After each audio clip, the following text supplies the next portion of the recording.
بسم اللہ الرحمن الرحیم۔ السلام علیکم ناظرین، تمام ناظرین کو راہ دین چینل میں دل کی گہرائی سے خوش آمدید۔ حبار بن الاسود کا جرم عظیم معاف۔ حبار بن اسود نے حضور اقدس صلی اللہ تعالی علیہ وسلم کو بہت ایذائیں اور تکلیفیں پہنچائی تھی۔ ہجرت کے بعد حضور اقدس صلی اللہ تعالی علیہ وسلم نے اپنی صاحبزادی زینب کو مکہ معظمہ سے مدینہ طیبہ لانے کے لیے اپنے غلام حضرت ابو رافع اور سلمہ بن اسلم کو بھیجا۔ حضرت زینب رضی اللہ تعالی عنہ مکہ معظمہ میں ابو العاص بن آر ربیعہ کی جوزیت میں تھی۔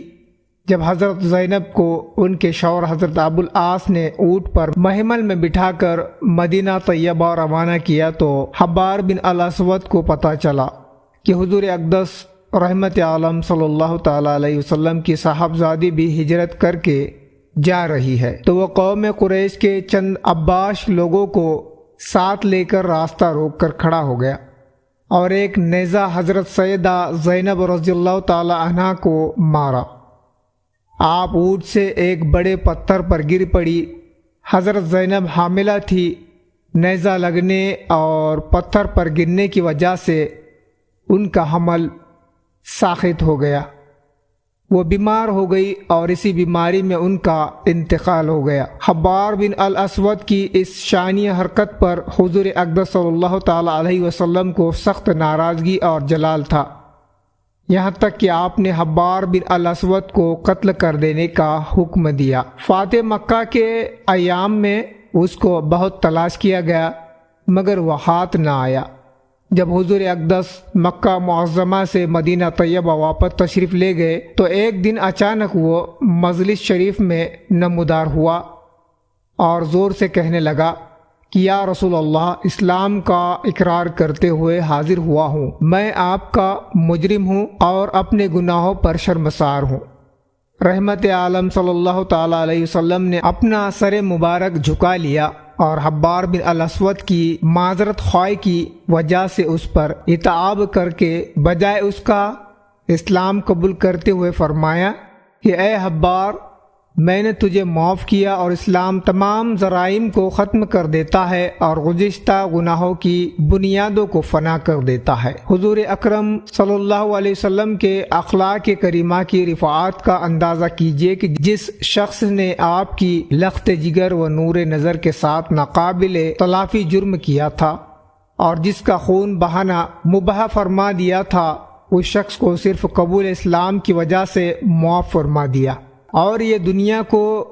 باور کرا دیا گیا اسلام تلوار سے نہیں بلکہ اخلاق سے پھیلا ہے۔ حضور اکرم صلی اللہ تعالی علیہ وسلم کو عمر بھر تکلیفیں دینے والے نے بھی جب کبھی اپنے حسن اخلاق کا تجربہ کیا تو اسی طرح عبدل بن عزبائری اپنی شاعری کے ذریعے حضور اقدس صلی اللہ تعالی علیہ وسلم کی ہجو کرتا اور مشرکوں کو مسلمانوں کے خلاف بھڑکاتا تھا۔ اس کے ساتھ حضور اکرم رحمت عالم صلی اللہ تعالی علیہ وسلم نے حسن اخلاق کا سلوک فرما کر اس کے دل کی عداوت کو محبت و اطاعت سے بدل کر عالم دنیا کو یہ درس دیا کہ اخلاق سے دلوں کو فتح کیا جاتا ہے، تلوار سے نہیں۔ حضور اکرم رحمت عالم صلی اللہ تعالی علیہ وسلم کے اخلاق کریمانہ کے ذریعے پھیلا ہوا دین لوگوں کے دلوں میں ایسا نقش ہو گیا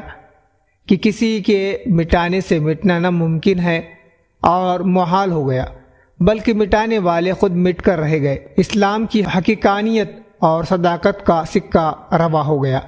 یہاں تک کہ اسلام کے بڑے بڑے دشمنوں کے خاندان اور نسل سے ہی ایسے مجاہد و مبلغ اٹھ کھڑے ہوئے کہ انہیں اسلام کی شوقت کو چار چاند لگانے کے ساتھ ساتھ عشق رسول کے بے مثال نمونہ بنے چند اسماء غرامی جیل میں پیش کیے جاتے ہیں جن کے آبا و اجداد نے اسلام دشمنی میں کوئی کسر اٹھا نہ رکھی تھی، لیکن ان حضرات نے خدمات اسلام میں اپنا تن من اور دھن سب قربان کر دیا